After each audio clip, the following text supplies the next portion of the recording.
తెలంగాణను విఫల రాష్ట్రంగా చూపించేందుకు కాంగ్రెస్ ప్రభుత్వం ప్రయత్నిస్తోందని బీఆర్ఎస్ వర్కింగ్ ప్రెసిడెంట్ కేటీఆర్ విమర్శించారు.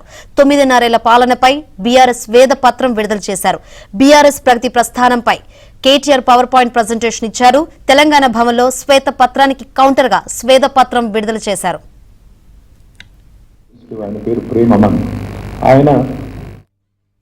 ఒక ఫ్రీలాన్స్ జర్నలిస్ట్, మేము తయారు చేసిందో ఇంకోరు చేసిందో కదా, ఒక ఫ్రీలాన్స్ జర్నలిస్ట్, ఆయన పేరు ప్రేమమన్.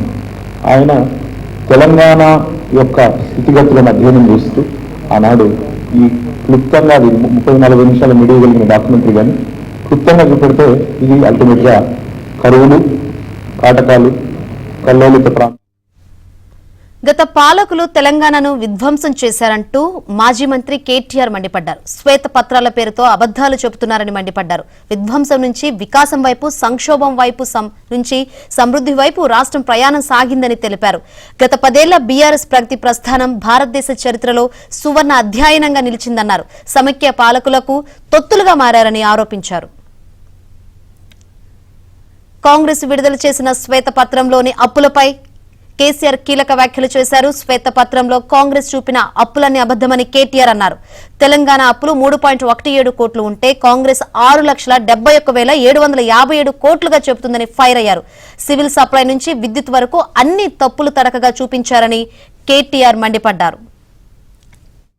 స్థితిగతులను అధ్యయనం చేస్తూ ఆనాడు ఈ క్లుప్తంగా 30-40 నిమిషాల మీడియా కలిగిన డాక్యుమెంటరీ కానీ క్లుప్తంగా చూపెడితే ఇది అల్టిమేట్గా కరువులు, కాటకాలు, కల్లోలిత ప్రాంతము, పోలీసు కాల్పులు, వలసలు, ఆత్మహత్యలు, తాగునీరు లేదు, సాగునీరు లేదు, కరెంటు లేదు, ఉద్యోగాలు రావు, ఉద్దేశపూర్వక ఒక నేరపూరితమైన నిర్లక్ష్యం, విల్ఫుల్ క్రిమినల్ నెగ్లిజెన్స్తో ఆనాటి పాలకులు మరి ఎటు చూసినా క్షమించరాని జీవన విధ్వంసానికి పాల్పడ్డారు.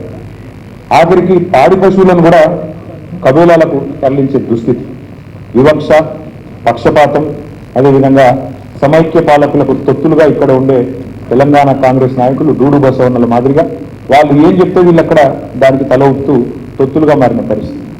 ఆనాటి కాకతీయ రాజులు నిర్మించిన చెరువుల మీద తీవ్రమైన నిర్లక్ష్యం, గ్రామీణ ప్రాంతాలకు ఆయువు పట్టు లాంటి చిన్ననీటి వనరులకు తీరని అన్యాయం, గ్రామాల్లో బోర్లు వేసి బొక్కబోర్ల పడ్డ వ్యవసాయం, చివరికి 54 బోర్లు వేసిన రామరెడ్డి గారు, ఆయన పేరే మూషంపల్లిలో నల్గొండ జిల్లాలో బోర్ల రామరెడ్డిగా పేరుపడ్డ దుస్థితి.